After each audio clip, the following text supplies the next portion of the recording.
যুগপৎ আন্দোলনে ঘোষিত ৩১ দফার ভিত্তিতে হবে রাষ্ট্র সংস্কার, বললেন মির্জা ফখরুল। জানাবো সাইফুজ্জামানের ফ্ল্যাট থেকে উদ্ধার ১৫০০ বিলাসবহুল পণ্য এবং সর্বশেষ জানাবো নৈশভোজে মিত্রদের কি বার্তা দিতে চান প্রধানমন্ত্রী। এতক্ষণ শুনছিলেন সংবাদ শিরোনাম, এবার বিস্তারিত।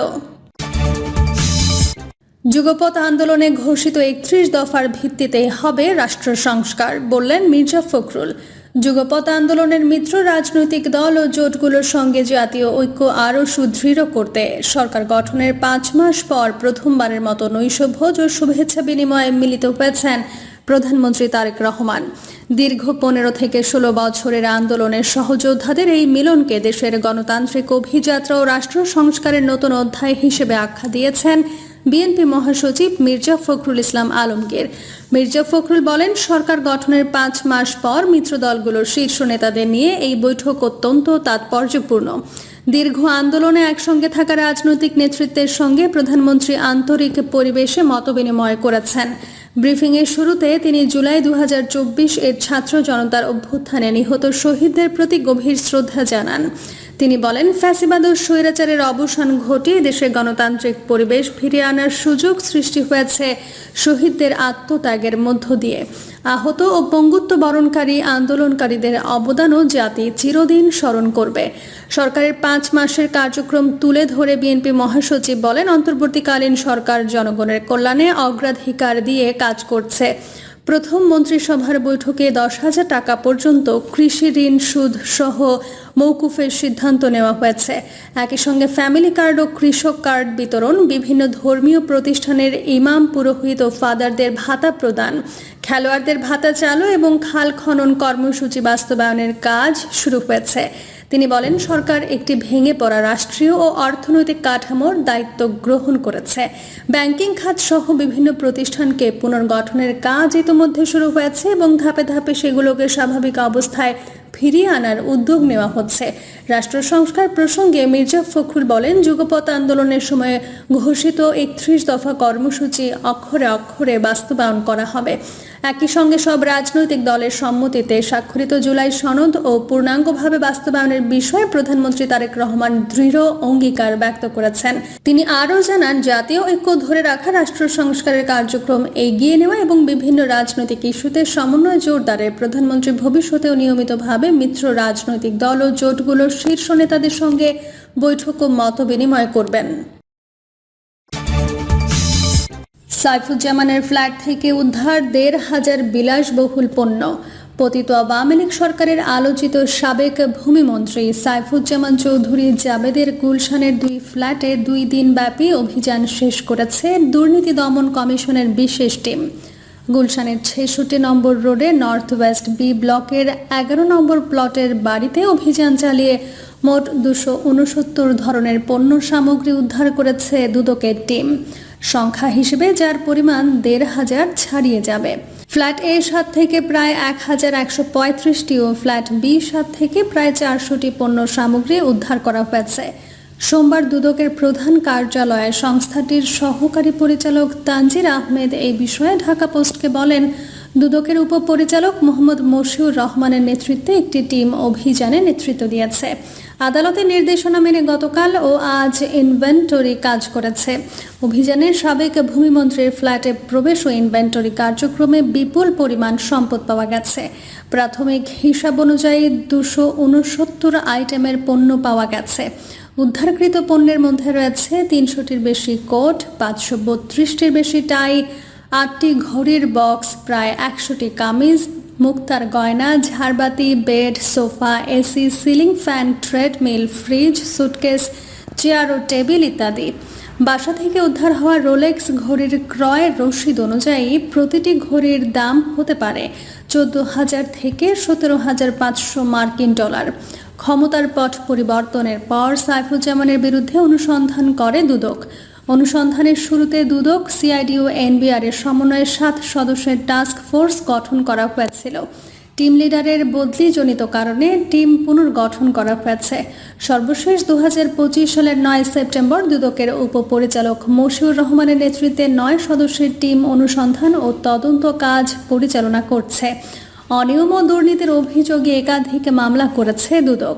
মামলাগুলোতে সাবেক ভূমিমন্ত্রী সাইফুজ্জামান চৌধুরী, তার স্ত্রী ও ইউসিবি ব্যাংকের সাবেক চেয়ারম্যান রুকমিলা জামানকে আসামি করা হয়েছে, যার সঙ্গে তার প্রতিষ্ঠানের কর্মচারী ও ইউনাইটেড কমার্শিয়াল ব্যাংকের অর্ধশত কর্মচারীকে আসামি করা হয়েছে। গত 2 জুলাই আদালতের আদেশ দেওয়ার পর সাইফুজ্জামানের গুলশানের 2টি ফ্ল্যাটের সঠিক নিয়ন্ত্রণ, ব্যবস্থাপনা, তদারকি এবং রক্ষণাবেক্ষণের জন্য নিয়ন্ত্রণে নেয় দুদক। ফ্ল্যাটের রিসিভারের প্রবেশ এবং মালামালের ইনভেন্টরি করার সময় দায়িত্ব পালনের জন্য গুলশান রাজস্ব সার্কেলের সহকারী কমিশনার মোহাম্মদ নিলয় রহমানকে নির্বাহী ম্যাজিস্ট্রেট হিসেবে নিয়োগ করা হয়েছে বলে চিঠিতে উল্লেখ করা হয়। এর আগে এবছরের 26 ফেব্রুয়ারি সাইফুজ্জামান চৌধুরীর নামে যুক্তরাজ্যে থাকা 518টি ফ্ল্যাট ও অ্যাপার্টমেন্ট ক্রোকের নির্দেশ দেন আদালত। আর 13 জানুয়ারি সাইফুজ্জামানের আরব আমিরাত সহ 8 দেশে থাকা বাড়ি, ফ্ল্যাট ও অ্যাপার্টমেন্ট জব্দের আদেশ দেন আদালত। এছাড়া যুক্তরাষ্ট্রে তার নামে থাকা 2টি কোম্পানিতে করা বিনিয়োগ অবরুদ্ধেরও আদেশ দেওয়া হয়। এসব সম্পদ ও বিনিয়োগের মোট পরিমাণ প্রায় 2,320 কোটি 92 লাখ টাকা। সাইফুজ্জামান চৌধুরী জাবেদ 2014 সাল থেকে 2018 সাল পর্যন্ত ভূমি মন্ত্রণালয়ের প্রতিমন্ত্রী এবং 2019 সাল থেকে 2023 সাল পর্যন্ত একই মন্ত্রণালয়ের মন্ত্রী হিসেবে দায়িত্ব পালন করেন। নৈশভোজে মিত্রদের কি বার্তা দিতে চান প্রধানমন্ত্রী? যুগপৎ আন্দোলনের শরিক দলগুলোর সঙ্গে আজ সোমবার সন্ধ্যায় নৈশভোজে অংশ নেবেন বিএনপির চেয়ারম্যান ও প্রধানমন্ত্রী তারেক রহমান। সোমবার সন্ধ্যায় 7:30টায় জোটভুক্ত দলগুলোর শীর্ষ নেতারা অংশগ্রহণ করার কথা রয়েছে। আসলে সেখানে কি নিয়ে আলোচনা হতে পারে বা এর মাধ্যমে সরকার প্রধান শরিকদের কিসের বার্তা দিতে চান, এ নিয়ে নানা আলোচনা হচ্ছে। নাম প্রকাশে অনিচ্ছুক বিএনপির দায়িত্বশীল সূত্র জানায়, আগামীতে রাজনৈতিক পরিস্থিতি মোকাবেলায় তাদের পাশে চায় দলটি, তাই তাদের সঙ্গে কথা বলতে চান সরকার প্রধান। তবে এই আয়োজনে অংশ নেবেন না তাদের অন্যতম 2 মিত্র জমিয়তে উলামা ইসলাম বাংলাদেশ ও আসম ও আব্দুর রবের নেতৃত্বাধীন জাতীয় সমাজতান্ত্রিক দলের শীর্ষ নেতারা। যথাযথ মূল্যায়ন না পাওয়ার অভিযোগে তারা এমন সিদ্ধান্ত নিয়েছেন বলে জানা গেছে।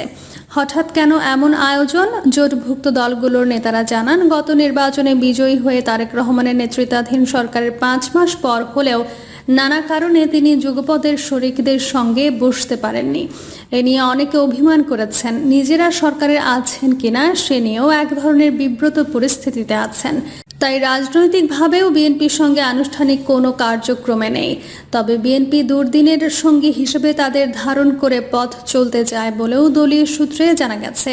এরই ধারাবাহিকতায় অনেকটা অভিমান ভাঙাতে স্বয়ং প্রধানমন্ত্রীর উদ্যোগে এই আয়োজন বলে দাবি বিএনপির। বিএনপির মিডিয়া সেলের সদস্য সাইরুল কবির খানও এমনটি জানিয়েছেন। এরই ধারাবাহিকতায় অনেকটা অভিমান ভাঙাতে স্বয়ং প্রধানমন্ত্রীর উদ্যোগে এই আয়োজন বলে দাবি বিএনপির। বিএনপির মিডিয়া সেলের সদস্য সাইরুল কবির খানও এমনটি জানিয়েছিলেন। তিনি বলেন, মূলত সব ক্ষেত্রে মিত্রদের পাশে চান বিএনপির হাইকমান্ড। এর মাধ্যমে সামনের দিকে তাদের সঙ্গে ঐক্য আরও সুদৃঢ় হবে বলে তিনি প্রত্যাশা করেন। জোটের অন্যতম শরিক বাংলাদেশের বিপ্লবী ওয়ার্কার্স পার্টির সাধারণ সম্পাদক সাইফুল হক বাংলা ট্রিবিউনকে বলেন, সরকার গঠনের পর প্রধানমন্ত্রী শরিকদের সঙ্গে আনুষ্ঠানিক দেখা করেননি, তাই অনেকে মান ভাঙাতে তিনি এই উদ্যোগ নিয়ে থাকতে পারেন। এর মাধ্যমে শরিকদের সঙ্গে সরকার ও বিএনপির দূরত্ব কিছুটা কমবে বলে তার বিশ্বাস। এই বৈঠকের মাধ্যমে সরকার গঠনে শরিকদের বিশেষভাবে মূল্যায়ন করা হবে কিনা সেই প্রশ্নে তিনি বলেন, বিষয়টি এখনই বলা কঠিন। বিএনপির যুগপথে কারা আছেন কারা নেই। বিএনপির দীর্ঘদিনের সঙ্গী জামায়াতের সঙ্গে সম্পর্ক বিচ্ছেদের পর জাতীয়তাবাদী সমমনা জোট, 12 দলীয় জোট, গণতন্ত্র মঞ্চ, জাতীয় সমাজতান্ত্রিক দল, লিবারেল ডেমোক্রেটিক পার্টি, বাংলাদেশ জাতীয় পার্টি, গণ অধিকার পরিষদ, ন্যাশনাল ডেমোক্রেটিক মুভমেন্ট ও বাংলাদেশ লেবার পার্টি সহ বেশ কয়েকটি রাজনৈতিক দল নিয়ে বিগত আওয়ামী লীগ বিরোধী আন্দোলনে রাজপথে সক্রিয় ছিল। সেই হিসেবে ত্রয়োদশ জাতীয় সংসদ নির্বাচনের আগে কয়েকটি দলের শীর্ষ নেতাদের মনোনয়ন দিয়ে মূল্যায়ন করে দলটি। এর মধ্যে নিজ প্রতীক নিয়ে ভোলা থেকে বিজেপির ব্যারিস্টার আন্দালিব রহমান, পার্থ ব্রাহ্মণবাড়িয়া থেকে গণসংহতি আন্দোলনের প্রধান সমন্বয়কারী জুনায়েদ সাকি এবং পটুয়াখালী থেকে নির্বাচিত হন গণ অধিকার পরিষদের সভাপতি নুরুল হক নূর।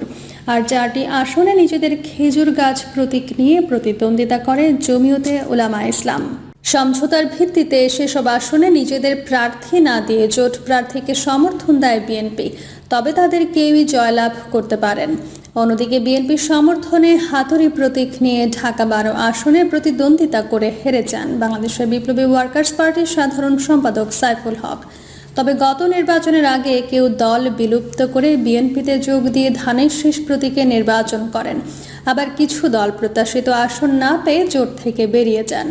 নির্বাচনের আগে কর্নেল অলি আহমেদ নেতৃত্বাধীন বাংলাদেশ লিবারেল ডেমোক্রেটিক পার্টির ডক্টর মোস্তাফিজুর রহমান ইরানের বাংলাদেশ লেবার পার্টি ও মাহমুদুর রহমান মান্নার নাগরিক ঐক্য বিএনপির সঙ্গে সম্পর্ক ছিন্ন করে।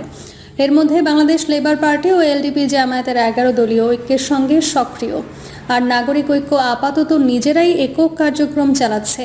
বিগত দিনের রাজপথের মিত্রদের নিয়ে প্রধানমন্ত্রী তারেক রহমানের নৈশ ভোজে অংশগ্রহণ করছেন প্রায় সব দলের শীর্ষ নেতারা। তবে এখন পর্যন্ত দুটি দল যমুনায় যাচ্ছে না বলে জানা গেছে। তারা বিভিন্ন মান অভিমান ও অবহেলা থেকে যাচ্ছেন না বলে জানান দলগুলোর নেতারা। প্রিয় দর্শক, এই ছিল এখনকার সর্বশেষ সংবাদ। আপডেট সব সংবাদ পেতে চ্যানেলটি সাবস্ক্রাইব করে বেল আইকনটি ক্লিক করে রাখুন।